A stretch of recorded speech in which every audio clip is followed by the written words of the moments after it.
So what the House has to do now is it has to vote on the managers for the trial. And these are basically going to be the people from the House who put the case against Donald Trump forward in the Senate. So that vote will happen in a few hours in the House. Then those managers will physically walk across the US Capitol building to the Senate. They'll hand over the articles of impeachment. There are 2 articles of impeachment against Donald Trump.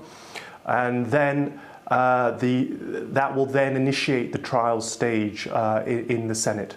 And there's 3 days for the managers to make the case against Trump, and then we would expect 3 days for Trump's defense team to make the case in his favor. And all that time, the senators have got to sit there, take it all in, be patient, not go on their phones.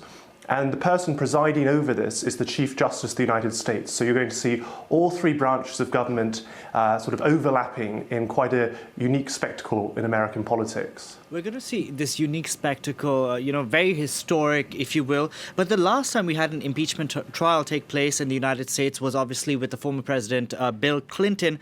Back then, we did not have Twitter like we do today, a medium that Donald Trump does like to use and proclaim his innocence. How will his public admissions of innocence change things in the Senate? Well, I think that won't necessarily be factored in too much. I mean, his sort of defense counsel, if you will certainly try to put forward the strongest case they can to support him. As you mentioned in the introduction, though, what actually sort of unfolds in the Senate trial is subject to what the senators decide happens. And so if the majority of senators decide sort of halfway through the trial they've had enough and they want to dismiss the trial, they could vote to do that. If they wanted to vote to bring in witnesses, they could vote to do that. At the moment, the Republicans control the Senate. There are 53 Republican senators. So they're in the driving seat. But if for some reason a few of them defected and supported Democrats on some procedural votes, things will get very interesting indeed. Now, we do have 4 Republican senators who've indicated that they want to see witnesses being called, among them Susan Collins and Mitt Romney. When will we know if witnesses will actually be called? Yeah, that seems to still be a bit of an unresolved question. I think there's talk in the Republican Senate caucus that there might be even more Republicans who'd be willing to hear witnesses if the Republicans can nominate some of their own witnesses. So they're very keen, for example, to hear Joe Biden's son, Hunter Biden, who was at the center of the Ukraine sort of scandal that brought this all to a fore. They want him to testify as well. Democrats are probably less keen for that to occur. And so, as I said, this could happen at the start of the trial.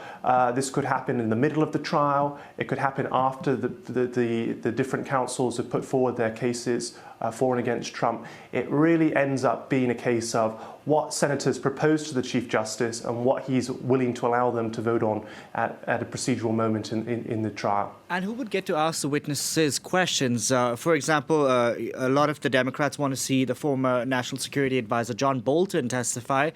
If he does, who gets to ask him questions? In the Clinton impeachment trial, it was the House managers who did that. So we would probably expect the House managers who are going to be voted on today, and people anticipate that to be Congressman Adam Schiff and Congressman Jerry Nadler, who were the 2 House committee chairs, intelligence chair, who actually oversaw the original articles of impeachment. So they would probably be the people who would ask the questions. During the Clinton trial, the witnesses were interrogated sort of off camera, or out of the way, not in the Senate itself, not in a live spectacle, and then some video clips from that interview were brought in to the trial. So that was a sort of compromise position that was taken. Maybe something like that could feasibly occur this time if you get 3 or 4 Republicans to join on with the Democrats.